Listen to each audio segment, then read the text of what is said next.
The developers have been breaking the Overwatch corner of the internet by announcing major game changes. On the live game now, you can try out quicker play with an adjusted rule set to quick play. We'll talk about that. But the major bombshell came out yesterday in the dev blog, where Aaron Keller described more in detail just how transformative they're looking at changing the game for the next year, perhaps even on a yearly cadence, looking at fundamental systems to sort of rewrite the game. He didn't explain the much bigger changes to damage spikes and overall healing. What it sounds like is similar to what they do in a game like Diablo, where they rebalance all the items. I think that's what they're talking about doing for Overwatch as well, which could even be bigger than the thing that everyone's been reacting to in the last day. In the blog, Aaron revealed that tanks and DPS are going to be getting a toned down version of the support passive, which was an incredibly controversial announcement. So let's think through on how that would transform the gameplay. First of all, if it's toned down, that means auto self-heal will kick in a few seconds later. If the support passive is around 2 seconds, then maybe you start your self-heal entirely out of combat.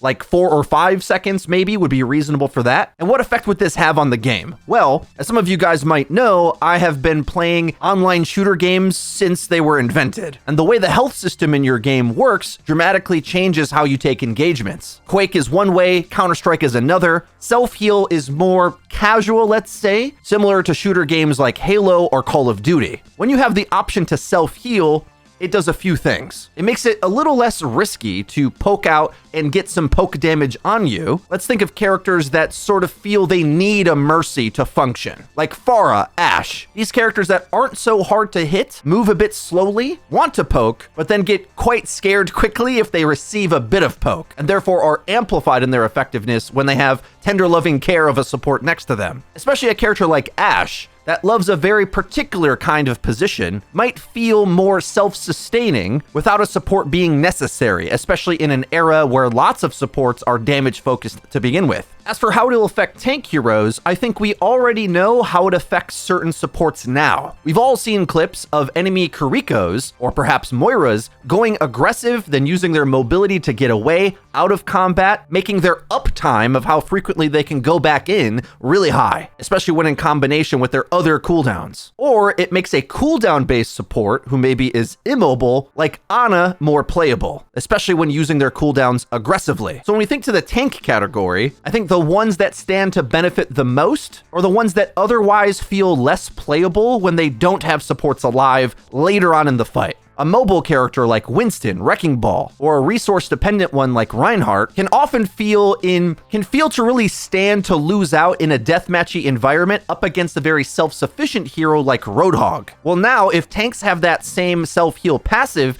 they can duck out of the fight, soft regroup, and get a similar effect. Hog will get it too, obviously, but there's a limit to how much you need self-healing to begin with. I think we found with the support passive as it is, the speed that passive kicks in matters a lot. If it's quick enough where you just barely duck out of combat, heal a bit, then come back in and eventually get your cooldowns again, it makes supports feel like they have an entirely separate...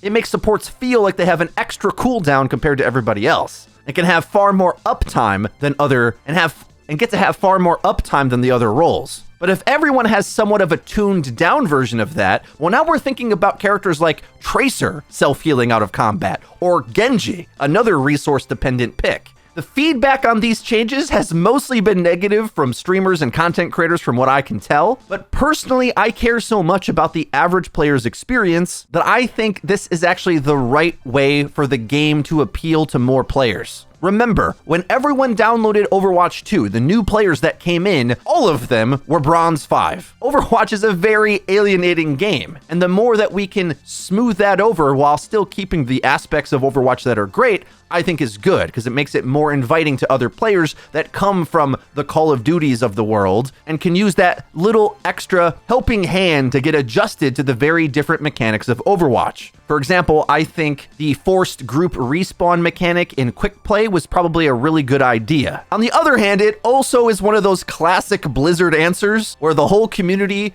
or a big section of the community felt like they were starting to agree with my stance in that role passives could just be removed. Like, Die-hard players are kind of bored of it. I think it was sort of a novelty trick to make it seem like Overwatch 2 was new, more impressive, had extra layers that the first one didn't. But in effect, I've grown to see that they're just kind of silly and unnecessary, because you could just apply whatever interesting interactions to each individual hero as opposed to trying to have a unifying theme between them. For me, role passives don't largely work, and even as it stands now, we mostly just have cosmetic ones and one great one. So great that they want to add that playability factor to the rest of the roles, and I can't judge them too harshly for choosing that direction. I think a lot of players are worried that they are taking away the team elements of the game, but I gotta say, this is the direction they need to go if they want to get away from the big snowball matchups where their team comp is good and yours is bad, which happened in Overwatch 1. I think it was even worse in 6v6, but still happens in 2, particularly when your team doesn't know how to swap or doesn't have the hero pool to either adjust or overcompensate for whatever matchup you're losing. The more individual agency you give a player, the more they have the chance to carry the game without needing the right combination of heroes just to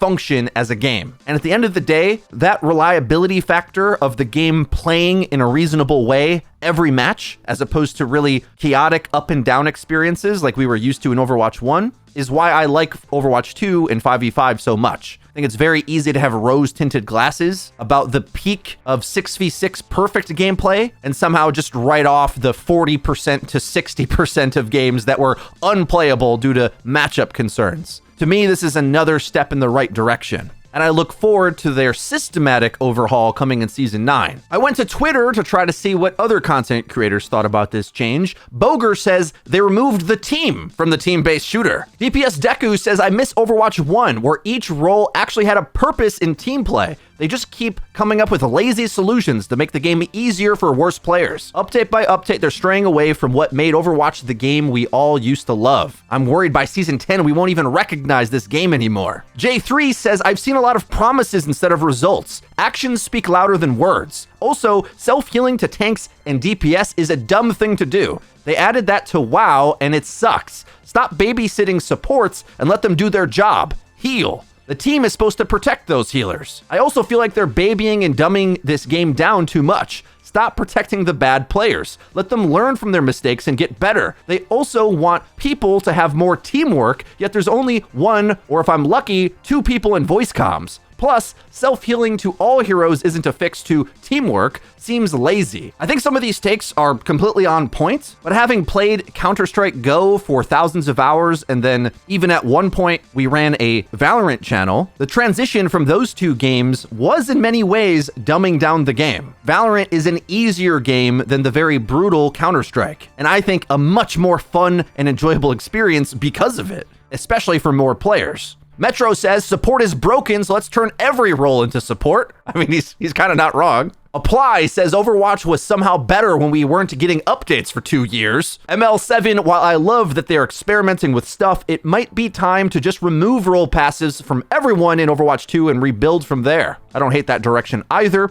Some more optimistic takes. Daniel Fenner says, interesting change. From a support point of view, this seems like supports will be pushed to DPS even more since self-sustain will be prominent for everyone. Feels like healing is slowly being pushed further and further to the wayside in favor of just doing damage. And unfortunately, people still flame supports like crazy when they do damage, even if it is their best option. I like these takes because they deal with the player base we actually have instead of some of the other takes I think are so optimistic that everyone can just become a top player, which we don't all have the skill to do that, guys. And everyone should have the right to be able to enjoy the game, in my opinion. You shouldn't need to become a top 1% to finally access the enjoyment of the game. Jake says people are mega overreacting to self-healing passive on DPS and tanks. It's in the nature of these roles to want to engage the enemy as often as possible. Getting healed by your supports is still going to be better 99% of the time.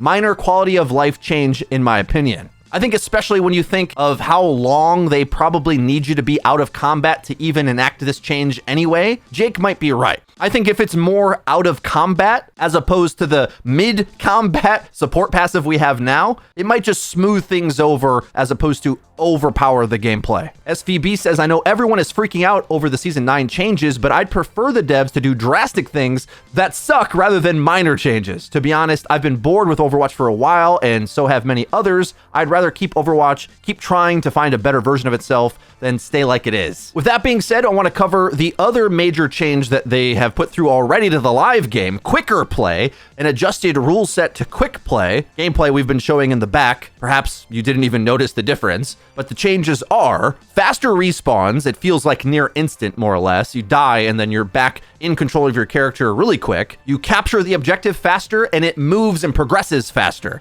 which overall just makes the games even shorter. I've seen a lot of negative feedback about this specific mode, which I guess isn't even a separate mode. They altered the main quick play experience, which I have mixed feelings about. There seems to be some pretty unanimous opinions about this. It doesn't seem to be functional at all for a game mode like King of the Hill, or Control, as it's called in Overwatch. That seems to snowball even worse with how much faster the objective accrues. Other things I noticed, there's definitely far less downtime of combat. In Overwatch, there's a specific cadence where you win a team fight, you start to progress and get map control, then you sort of hold it, look to see if they're poking out, bit of downtime, bit of time to breathe. Whereas this new quicker play mode was a bit more smash my face against the keyboard and see what happens. Oddly enough, and I was surprised this was an outcome, it felt like spawn trapping the enemy was even easier, which wasn't what my intuition would be. Because normally, when the enemy's spawn trapping you, if you just say, rush your 5 against one of them and eliminate them,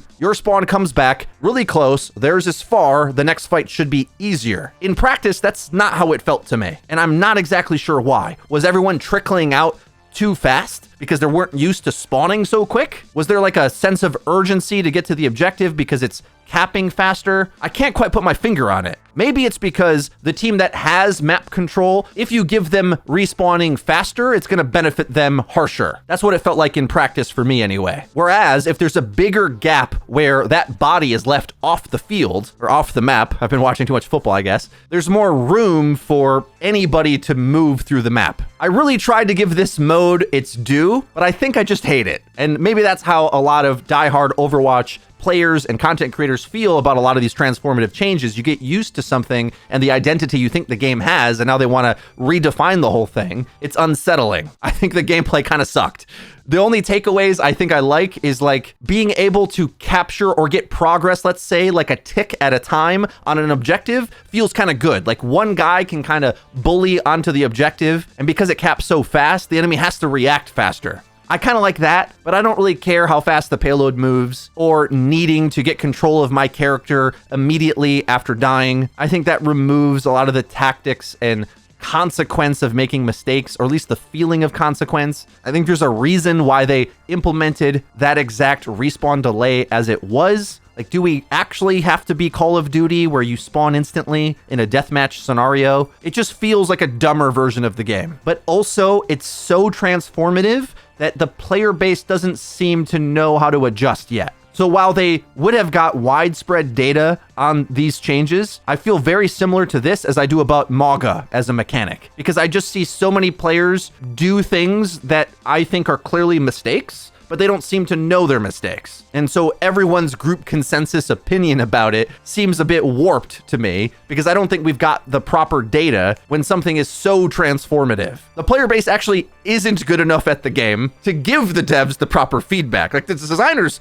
gotta be smarter than us even. I know everyone likes to think they've got the holy grail answer to game design because we play the game now, and all of a sudden, 100 years later, they actually listen to the community's feedback, which is good, but it doesn't mean we have all the answers either. I think it would be good to remember just how complicated this game is and how easy it is to utterly break it by changing anything. So good luck, devs. I'm sure it'll go great. Guys, that's everything for today's video. I hope you did enjoy it. If you did, please be sure to leave it a like, and don't forget to subscribe and click the bell icon to actually get notified when our videos come out. That's been it for me. I've been Frito for your Overwatch. I'll see you guys next time.